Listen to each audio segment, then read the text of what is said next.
Hey guys, I'm Adam from Amtac Suppressors.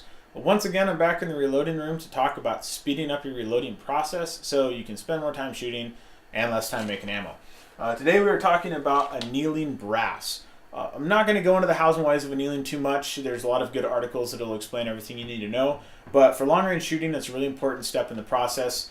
Not only does it increase your brass life so you can reload the same piece of brass more times, but it also leads to more consistent neck tension, so you're going to have better accuracy downrange.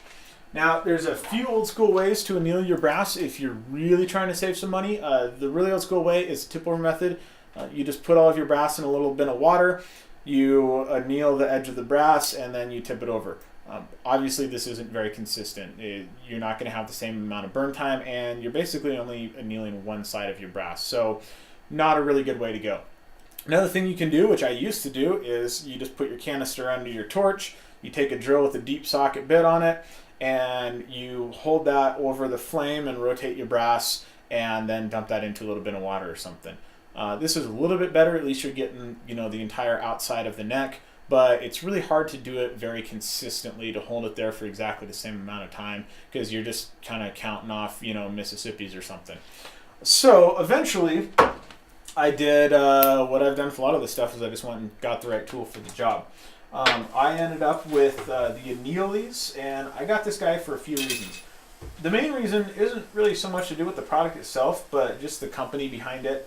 I'm a really big fan of supporting small businesses, and I really like the way that Annealeeze came to be. A very similar backstory to Amtac.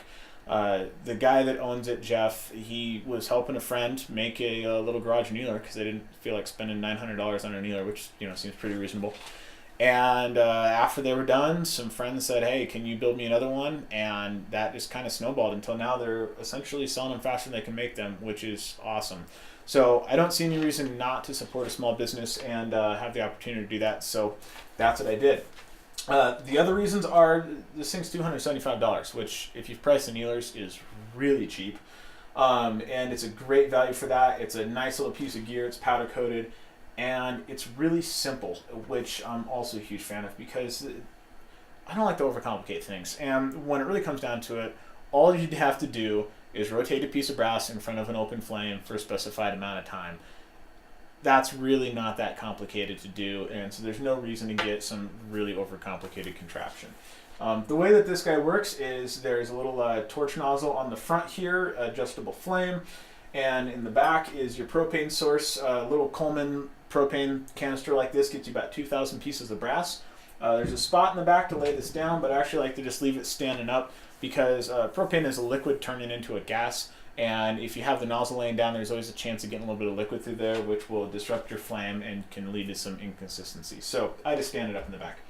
Then there's a little motor, and the motor drives these two wheels. It's attached to a on-off switch and a little speed regulator here. So all you do is flip the thing on once your torch is going, and as you slow this down, your brass is going to spend more time in front of the flame. As you speed it up, less time in front of the flame, and then eventually your brass drops down into this little catch bin there. So really nice and simple. You can regulate how much you anneal. It's very easy to do.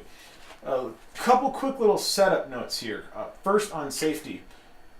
You'll notice that this is unprimed brass. You do not want to put primed brass next to an open flame for pretty obvious reasons. You'll also notice that there's no powder or primers anywhere close to me right now. All that stuff's in the other end of the reloading room. I don't want to accidentally light up a jug of 4350. That wouldn't be any fun. And just in case, I always have a fire extinguisher in my reloading room because, let's face it, I'm in a room full of a whole bunch of flammable stuff, and it's in my house, and I don't want to accidentally burn down my house while I'm, trying to reload stuff. On the setup itself, the nozzle here, you want this about 1 to 1.5 inches away from your brass. Doesn't have to be exact. What I like to do is the little cone that you'll see inside of the main flame, I want that cone to just touch the edge of my brass. And I also want this to be angled outwards. So this portion here is going to be closer to the body of the machine than this portion. And the reason is I want to keep the open flame away from these little nylon wheels. You can melt these guys. It takes some doing, but you can do it. You can get replacements if you do. They're not super expensive, but it's best just to set it up right in the first place. And all I'm going to do is I'm going to take some 750 degree Tempolac, I'm going to paint the inside of the neck with that. And the way Templac works is once the metal that it's painted on reaches the specified temperature, it turns clear so you can't see it anymore. So I'm just going to put that in there. I'm going to set up my flame to where I want it. I'm going to turn the machine on, and I'm going to have a piece run through. And what I want is that Templac to turn clear exactly when it leaves the flame.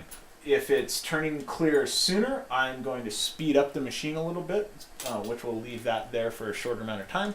And if it doesn't turn clear, I'm going to slow it down and give it a little bit more time to cook. Another thing that you can do is you can take a lower temperature Templac, like some 450, and you can paint a little strip around the middle of your brass here to make sure that that doesn't turn clear, because you don't want to anneal all of your brass. You only want to get the neck and the shoulder, and that's it.